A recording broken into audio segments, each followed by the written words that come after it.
हनुमान चालीसा जल्दी जल्दी पढ़ना और उसे रटना कि आज 7 बार या 11 बार मुझे पढ़ना है। टास्क मानकर निपटाना।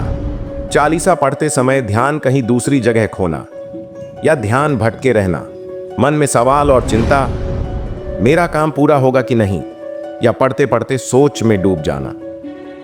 दोस्तों, क्या आपके जीवन में सब कुछ उल्टा पुल्टा चल रहा है?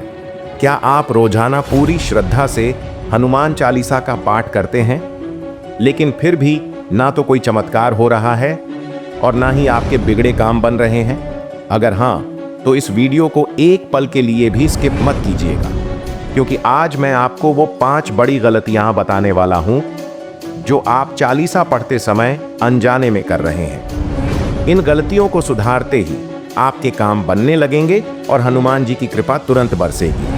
विश्वास कीजिए, समाधान बहुत आसान है। हम बताएंगे 5 गलतियां और उसके समाधान। तो चलिए बिना समय गवाए जानते हैं उन 5 बड़ी गलतियों के बारे में जो आपको आपकी मेहनत का फल नहीं लेने दे रही हैं। पहला गलती जो आप करते हैं, चालीसा का पाठ जल्दी जल्दी निपटाना। पहली और सबसे आम गलती है चालीसा को एक टास्क मानकर निपटाना। आप सिर्फ संख्या पूरी करने के लिए या समय बचाने के लिए शब्दों को इतना तेज पढ़ते हैं कि उनका अर्थ और भाव खो जाता है। याद रखिए, हनुमान चालीसा सिर्फ शब्द नहीं बल्कि मंत्रों का समूह है। पाठ करते समय हर शब्द को साफ और ठहराव के साथ उच्चारित करें। जब आप बल बुद्धि विद्या देहु मोहि कहते हैं तो उस बल, बुद्धि और विद्या की कल्पना करें, गति धीमी करें और भावना को प्राथमिकता दें। दूसरी गलती, पाठ के दौरान मन का भटकना। आप शरीर से तो पूजा स्थान पर बैठे हैं, लेकिन आपका मन ऑफिस के काम, पैसों की चिंता या कल के झगड़े में उलझा है।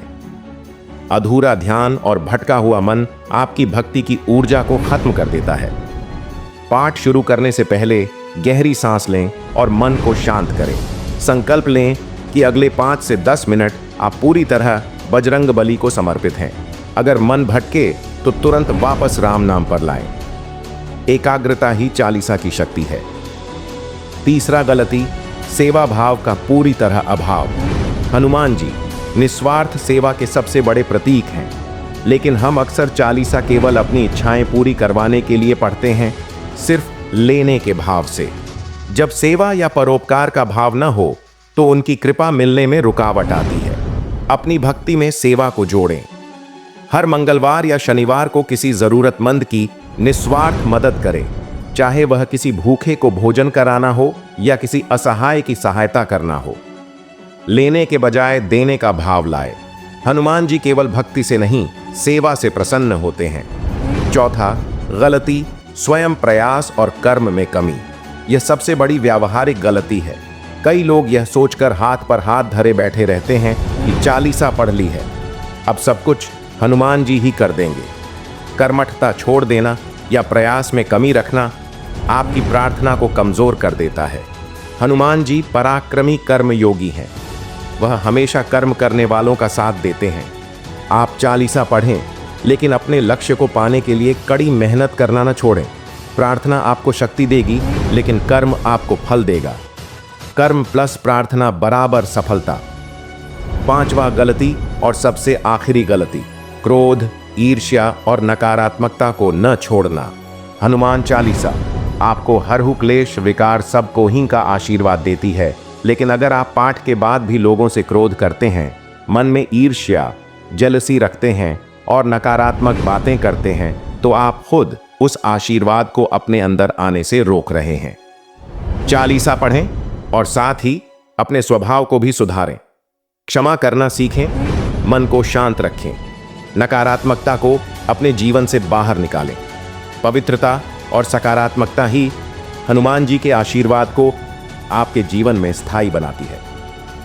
अब आप समझ गए होंगे कि हनुमान चालीसा में कोई कमी नहीं है, बल्कि कमी हमारे पढ़ने के तरीके और हमारे स्वभाव में थी। इन 5 गलतियों को आज ही सुधारिए और देखिए कैसे आपकी जिंदगी में चमत्कार होने शुरू होते हैं। इन 5 गलतियों में से आप कौन सी गलती सबसे ज्यादा कर रहे थे? हमें कमेंट बॉक्स में जय हनुमान जी लिखकर जरूर बताएं और उस गलती को सुधारने का संकल्प लें। अगर इस वीडियो ने आपको सही रास्ता दिखाया है तो तुरंत लाइक बटन दबाएं और ऐसे ही सही तरीके से अपनी पूजा और जीवन को सफल बनाने के ज्ञान के लिए हमारे चैनल को सब्सक्राइब करें और घंटी वाला बटन बेल आइकॉन दबाना बिल्कुल न भूलें। मिलते हैं अगले वीडियो में, तब तक के लिए जय श्री राम।